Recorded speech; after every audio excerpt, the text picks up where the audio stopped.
7-րդ օրն է Իսրայելն ու Իրանը շարունակում են փոխադարձ օդային հարվածները։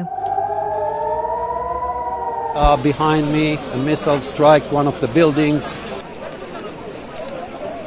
Իրանական լրատվամիջոցների փոխանցմամբ Իրանի հարձակման հիմնական թիրախներն էին Իսրայելի պաշտպանության բանակի հրամանատարության և հետախուզության շտաբը և հիվանդանոցին կից Իսրայելի պաշտպանության բանակի հետախուզական ճամբարը։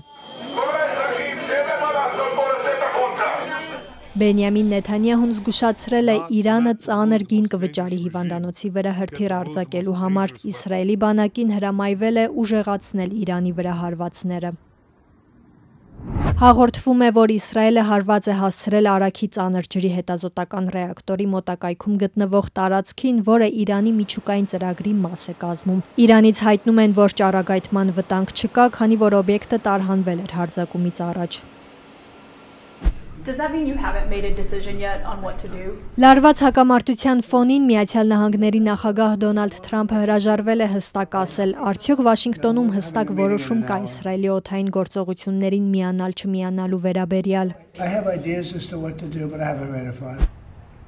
Իսկ վաղը, ըստ դիվանագիտական աղբյուրների, Գերմանիայի, Ֆրանսիայի և Մեծ Բրիտանիայի արտգործնախարարները նախատեսում են Ժնևում միջուկային բանակցություններ անցկացնել Իրանի արտգործնախարարի հետ։ Նպատակն է Թեհրանից հստակ երաշխիքներ ստանալ, որ իր միջուկային ծրագիրը բացառապես խաղաղ քաղաքացիական նպատակներով է օգտագործվելու։